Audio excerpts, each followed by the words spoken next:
Graça e paz, povo de Deus, irmã Vera Perazzo. Estaremos falando nessa mensagem sobre Dan, Azer e Naphtali. Esse Dan, Azer e Naphtali, eles estarão marchando no juízo final. Números 2 e 31 fala que todos os que foram contados no exército de Dan, estes marcharão em último lugar segundo as suas bandeiras. Números 2 e 25 fala que a bandeira do exército de Dan estará para o norte segundo seus esquadrões. E ainda Deuteronômio 33 e 22 fala que Dan é cria de leão que salta de Bazã. Então, ser cria de leão, imagino que é por ter sido aquele povo criado, né, junto ali com Jesus, ao lado de Jesus. E saltar de Bazã é porque eles vão saltar de um lugar bom para um lugar ainda melhor, que é para a vida eterna, depois de ter vivido todas aquelas maravilhas ali, aquelas mordomias com Cristo ali no reino milenial, eles estarão saltando para a nova terra que Deus fará para eles por toda a eternidade. Então, quando nasceu Dan, Gênesis 30, verso 6, a Raquel disse: julgou-me Deus e também ouviu a minha voz e me deu um filho, por isso chamou Dan. Então, as palavras de Raquel foram, na verdade, um tributo a Deus de ordem profética para Israel, porque a Raquel representa a nação de Israel, e dessa Raquel, ou seja, dessa Israel, nascerá um novo Dan, né, um novo filho para Israel, ou seja, para Raquel, né, que é a nova Israel.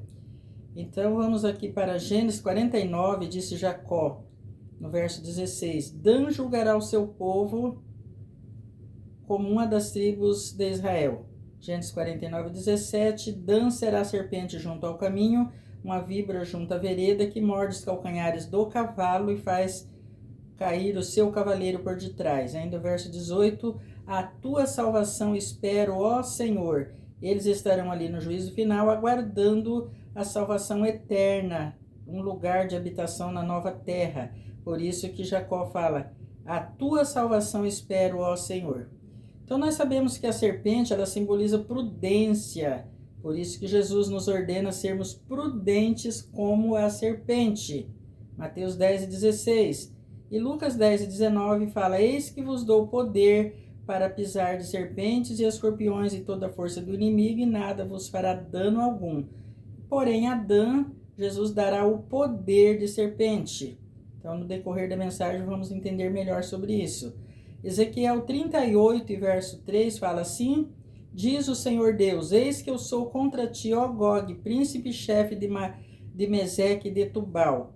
Então, a informação que eu consegui sobre Gog é que ele viveu nos tempos muito antigos, ele era filho de Jafé, que era filho de Noé, e que ele foi príncipe-chefe de uma milícia, uma multidão de pessoas más, por isso deu origem à palavra Magog, né? Porque eram pessoas más, pessoas do mal mesmo. Então, ele passou a se chamar líder, príncipe-chefe, porque ele liderava aquele povo, né? Então, quando Deus ordena a Ezequiel que coloque esse nome de Gog, a antiga serpente, e a sua multidão de Magog, lá no período tribulacional, foi por causa disso, porque esse nome Gog simboliza príncipe-chefe, e não por acaso também Satanás é conhecido também, ou chamado, né, de príncipe das trevas.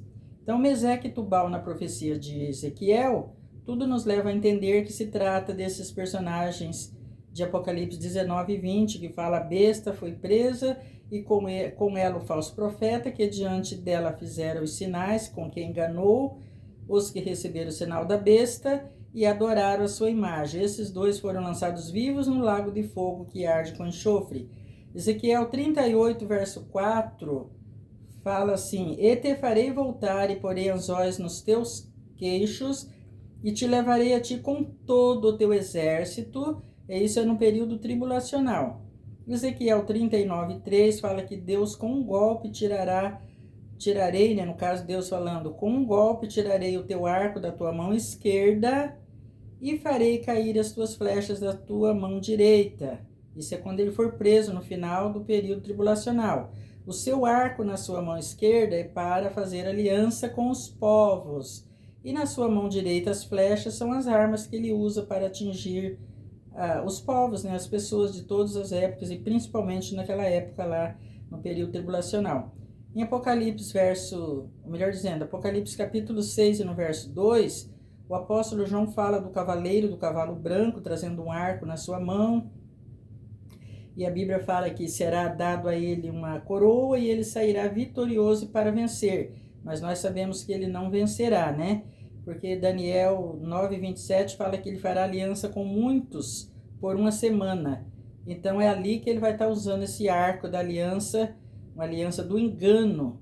Então quem ouvir essa mensagem já fica preparado, porque a hora que a igreja subir, quem aceitar aliança com a besta, né, com o anticristo, estará assinando a sua sentença para a eternidade sem Deus. E daí não tem mais volta.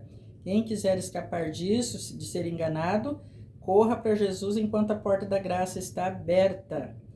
Apocalipse 20, verso 2 fala que ele prendeu o dragão, a antiga serpente, que é o diabo e Satanás, amarrou-o por 1000 anos. Então essa prisão acontecerá no final do período tribulacional, quando Deus tirará da sua mão esquerda o arco da aliança do engano. Apocalipse 20, verso 3, a parte B, fala que importa que ele seja solto por um pouco de tempo. A Bíblia não nos diz quanto tempo, mas será por um pouco de tempo.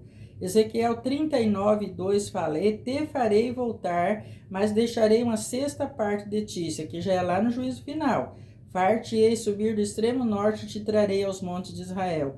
Os montes de Israel aqui são as multidões que estarão habitando lá, cobrindo a face da terra no final do período milenial, né? Então, quando ele chegar lá no juízo final, foi uma observação que eu fiz aqui, ele vai chegar desarmado, ele vai chegar sem o seu arco, sem as suas flechas, sem a sexta parte do seu exército, sem a besta e o falso profeta, que já há 1000 anos terá sido lançado no lago de fogo. Portanto, sem o seu arco ele não vai conseguir enganar, e sem as suas flechas ele não pode atingir, porque isso são armas que ele tem, que são dele, mas que Deus vai tirar das mãos dele naquele tempo. Então lá no juízo final ele chega lá sem todas essas armas.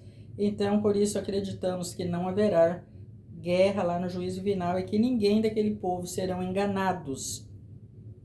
Ezequiel 38, verso 8, fala que depois de muitos dias serás visitado, no fim dos anos virás à terra que se recuperou da espada, que nesse caso é a terra milenial. Mas aquela terra foi tirada dentre as nações e todas elas habitarão seguramente. Ezequiel 38 e 14, portanto profetiza, ó filho do homem, diz a Gog, assim diz o Senhor Deus, porventura não saberás naquele dia, quando o meu povo Israel habitar em segurança. Ou seja, essa garantia de segurança é para esse período do juízo final, porque lá no milênio, durante o milênio, não haveria necessidade de Deus avisar e falar sobre segurança, tendo em vista que Satanás estará preso.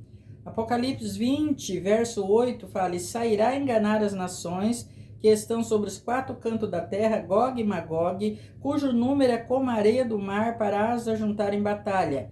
Então, Apocalipse 6 e verso 2, como eu já acabei de citar agora há pouco, a Bíblia diz que ele sairá vitorioso e para vencer. E Deus colocou no meu coração o seguinte, que assim como lá em Apocalipse 6 e 2, está escrito que ele chegará montado num cavalo branco, trazendo um arco, e será dado a ele uma coroa, e ele sairá vitorioso para vencer. E todos nós sabemos que ele não irá vencer. Assim também é lá no juízo final, em Apocalipse 20, verso 8, que fala que ele sairá para enganar as nações, mas não está escrito que ele vai conseguir enganar as nações. Da mesma forma como no início do período tribulacional, ele sairá vitorioso para vencer e não irá vencer, lá no juízo final ele sairá enganar as nações, mas ele não conseguirá enganar. Foi o que Deus colocou no meu coração. Então esse Gog e Magog no período do juízo final não é o mesmo do período tribulacional. Gog e Magog lá no período tribulacional é o anticristo e todos os que farão aliança com ele, também os seus demônios. E o que o apóstolo João fala em Apocalipse 20, verso 8, é o mesmo que Jacó fala em Gênesis 49, 17. Então observe o seguinte: assim como Dan será a serpente junto ao caminho, que é Jesus, Dan também será Gog liderando aquela multidão de salvos que estarão cobrindo a face do mundo, porque Gog simboliza príncipe-chefe, simboliza líder. Agora, se lá no período tribulacional ele foi líder do mal, a serpente também é um animal que, ou seja, a serpente também é, a antiga serpente é também do mal, é o diabo. No entanto, Dan será a serpente, ou seja, Deus dará a eles um poder de serpente. A Bíblia fala em Isaías 27:6 que dias virão em que Jacó lançará raízes e florescerá e brotará Israel e encherá de fruto a face do mundo. Então essa multidão de Gog, Magog, cujo número é como a areia do mar, é tudo simbólico para representar as multidões que o profeta Isaías fala que estarão cobrindo a face do mundo naquele tempo. Então, se Dan não pode ser Gog e sua multidão Magog, lá na visão de João, em Apocalipse 20, verso 8, o Dan também não pode ser serpente junto ao caminho, na visão de Jacó, em Gênesis 49, 17. Assim como Gog e a antiga serpente é o mesmo indivíduo, assim também Dan será serpente e Dan será Gog. Deus dará a esse povo um antídoto para combater o poder do veneno da antiga serpente, e a antiga serpente terá que engolir o seu próprio veneno. Então Deus dará, ou melhor dizendo, tá certo, Deus dará poder de serpente a Adão lá no futuro, mas ele deu poder de serpente a Arão lá no passado também. Quando Deus ordenou a Arão que lançasse a sua vara no chão, ela se tornou em serpente e tragou as serpentes dos encantadores de Faraó, que tentaram fazer o mesmo que Arão fizera. Ainda sobre a antiga serpente, falando aqui em Gênesis 3:15, Deus disse para a serpente, diretamente falando com a serpente: e porém inimizade entre ti e a mulher, entre a tua semente e a sua semente. Esta te ferirá a cabeça e tu lhe ferirás o calcanhar. Então essa mulher, o que Deus me deu a entender, não somos nós mulheres e nem a Maria, mãe de Jesus. A mulher aqui se refere à igreja, que é o corpo de Cristo. A tua semente são os filhos das trevas, né, que é os filhos da serpente, porque a única paternidade que Deus conferiu a Satanás é ser pai da mentira. E ser mentiroso, por exemplo, não é só falar uma mentira, é viver na prática da mentira. Todos que vivem na prática da mentira, do engano, porque a mentira anda junto com o engano, então esses são os filhos das trevas, que são os filhos da serpente. E a sua semente são os filhos da luz, os filhos de Deus, que é o corpo de Cristo, a noiva do Cordeiro, porque as trevas não têm comunhão com a luz. Então Jesus, ele não tem inimigos, por exemplo. Ele não é inimigo e nem tem inimigo, porque ele é Deus. Todo o poder foi entregue a ele nos céus e na terra. Então, quando ele fala, o diabo se cala. Então, Jesus nunca venceu o diabo como sendo semente da mulher. Nós vamos fazer algumas observações que Deus me fez entender, que são observações que devem ser consideradas. Pelo menos eu imagino assim, né? E deveríamos considerar essas observações aqui, que fala: no deserto, Jesus esmagou o diabo como filho de Deus, pois o diabo dizia a Jesus: se tu és o filho de Deus. Em momento algum o diabo disse: se tu és a semente da mulher ou o filho de Maria. No Calvário, Jesus esmagou o diabo, ou derrotou, né? Eu sempre acho assim, no meu pensamento, que esmagar é algo que deu cabo para sempre. Acabou, terminou, não levanta mais. É o que vai acontecer com o diabo, com a antiga serpente, lá no juízo final, quando ele será esmagado mesmo, derrotado para sempre. Porque a palavra derrotado pode ser que ele foi derrotado, por isso que ele se levanta. E nós usamos dizer, e não é só usar dizer, é verdade, ele se levanta para cair, porque a vitória é nossa pelo sangue de Jesus. Então, esmagado mesmo é quando Jesus lançará ele no lago de fogo, de lá nunca mais ele sairá. Então, no Calvário, Jesus esmagou ou derrotou o diabo como o Filho de Deus e Rei dos judeus. As acusações contra Jesus é que ele dizia ser o Filho de Deus.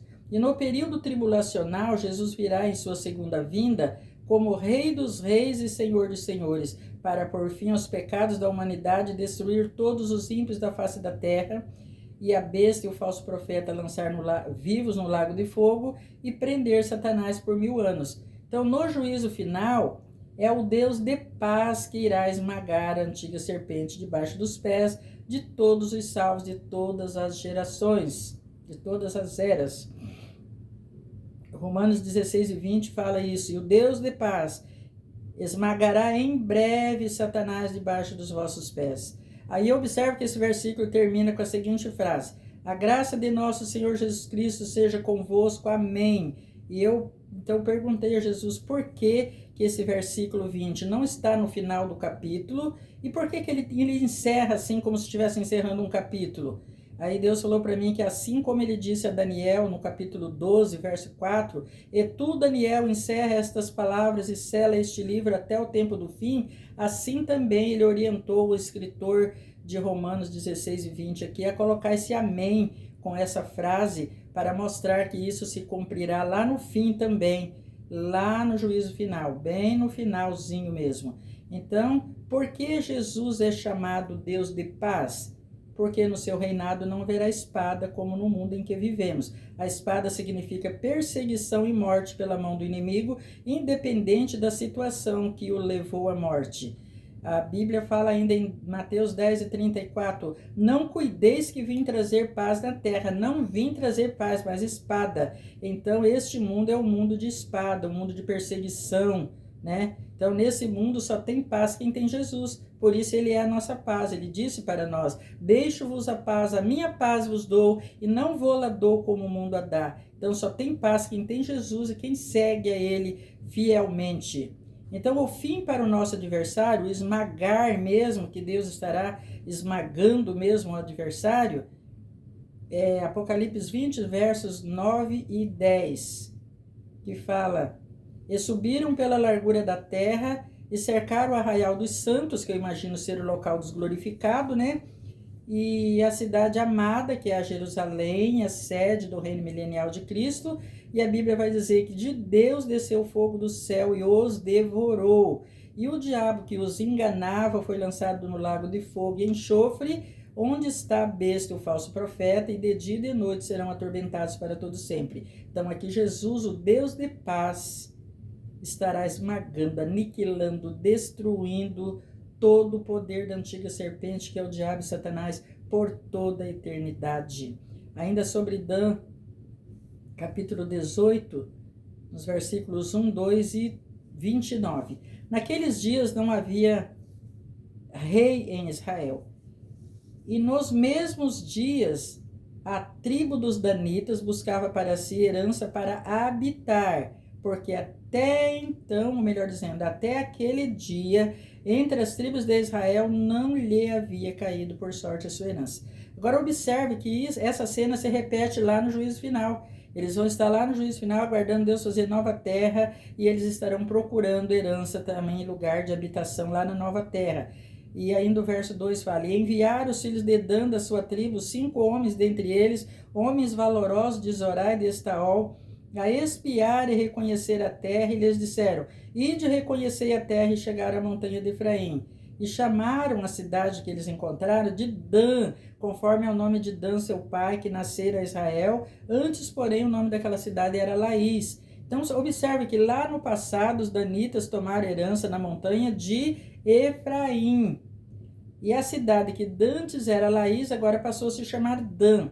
E lá no futuro, o povo de Dan também buscarão herança, lugar de habitação, na nova terra, e se ajuntarão a Efraim, que são, ou que serão, no caso, seus pais, aqueles que deram, ou que darão início lá ao novo milênio. Então, na realidade, quem tem lugar garantido de morada é só a igreja do arrebatamento. Por quê?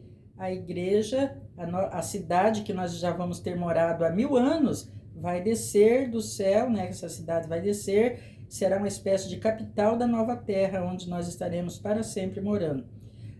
Ainda agora sobre Azer nós vamos falar. Gênesis 30, verso 13. Disse Leia, para minha ventura, porque as filhas me terão por bem-aventurada, e chamou-lhe Azer.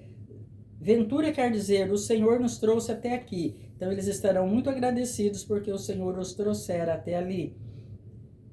Números 2 e 27. Junto a ele armará suas tendas a tribo de Azer, junto a Dan. Azer é o povo das nações que viveram no milênio como Manassés, e agora, acabando os 1000 anos, eles serão chamados pelo nome de Azer. Gênesis 49:20, quem fala é Jacó. De a zero o seu pão será farto e ele dará delícias reais. Então, essa fartura de pão quer dizer que eles estarão muito bem alimentados, ensinados e alicerçados por Jesus durante todos aqueles anos. Deuteronômio 33, de 24 a 27, aqui é Moisés, ao abençoar as tribos, ele fala a respeito de Azer, dizendo: bendito seja Azer com seus filhos, agrade a seus irmãos e banhe em azeite o seu pé, seja de ferro e de metal o teu calçado e a tua força com os teus dias, ou seja, como os dias eternos, né, que já estarão ali a um passo da eternidade. E diz no verso 26, não há outro, ó Jesurum, semelhante a Deus, que cavalga sobre os céus para tua ajuda e com a sua majestade sobre as mais altas nuvens. Então esse Jesurum aqui é um gesto carinhoso que certamente Deus orientou Moisés a falar sobre aquele povo, assim como nós somos chamados de bichinho de Jacó.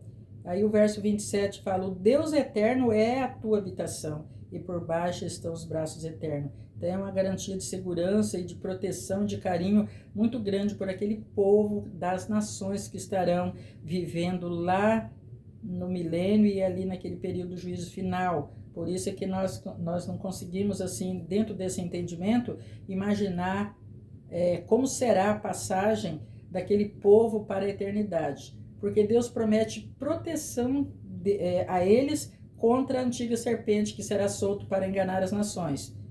E daí fica aquela pergunta que não quer calar, pelo menos para mim, né? Que eu fico meditando, eu gosto muito de assuntos escatológicos, daí eu fico meditando. Como que aquela multidão de povos que estarão ali todos felizes, aquele povo bonito, abençoado, e como que eles vão passar para a nova terra? Será que eles vão morrer e ser ressuscitados? Como que Deus vai fazer com toda aquela multidão para levá-los para a nova terra? Então Judas, no verso 14, fala assim: e destes profetizou também Enoque, o sétimo depois de Adão, dizendo: eis que é vindo o Senhor com milhares dos seus santos. Isso é lá para o final do período tribulacional. Então Enoque é o sétimo depois de Adão. Ele profetizou algo que se cumprirá no final dos 7 anos, já dando início para a 7ª dispensação, que será o reino milenial de Cristo, né? E embora eu não entender nada de numerologia bíblica, mas eu fico ligando uma coisa com a outra e fico imaginando. Por isso nós acreditamos, né? Eu imagino que assim como a trasladação de Enoque aconteceu no princípio, pode estar associado profeticamente ao fim, pois Jesus é o princípio e o fim.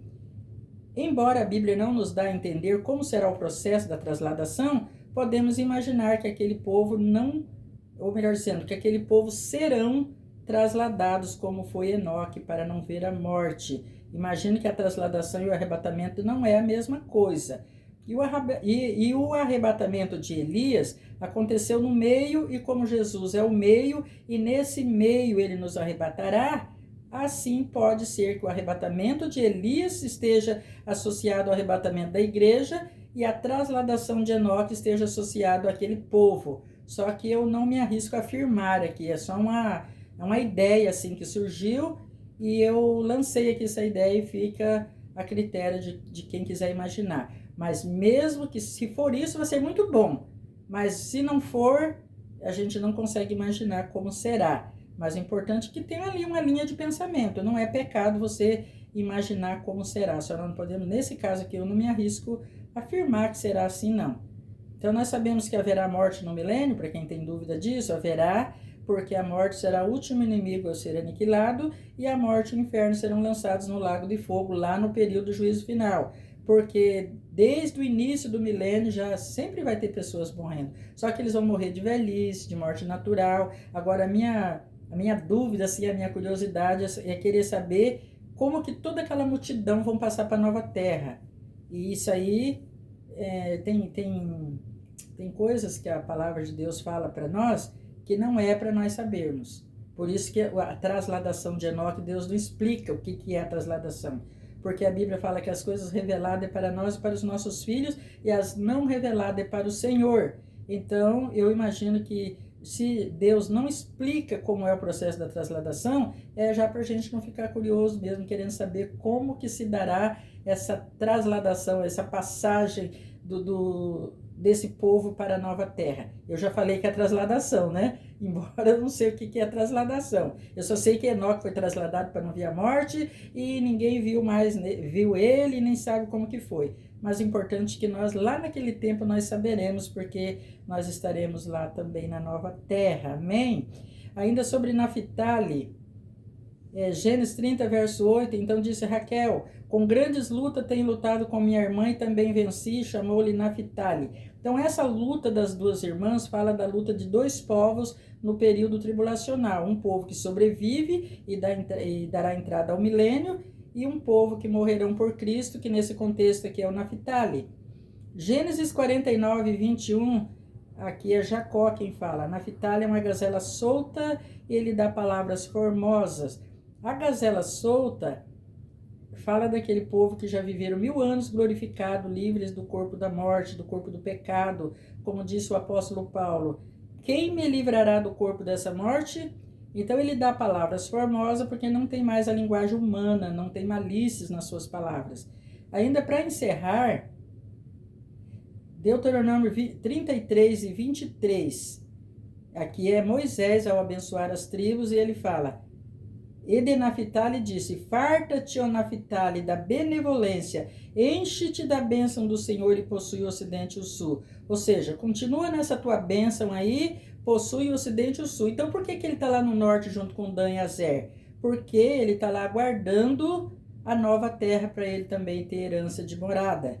Porque possuir o sul, eles já possuíram quando eles deram suas vidas por Cristo, lá no período tribulacional, porque lá todos os que marcharam para a salvação todos os que marcharão para a salvação marcharão para o sul. Dentro do período milenial, eles marcharam para o ocidente. Eles marcharam no ocidente. Então, eles já possuíram o ocidente e o sul. Então, isso foi uma confirmação que Deus me fez entender para ter essa confirmação de que esse povo Naphtali é o povo que já terão vivido e reinado com Cristo por 1000 anos, e eles estão ali no norte, junto com Dan e Azer, que marcha para o norte, que significa final. Como Dan e Azer se trata de humanos, eles estão ali aguardando a salvação eterna, por isso que Jacó fala, a tua salvação espero, ó Senhor, salvação eterna.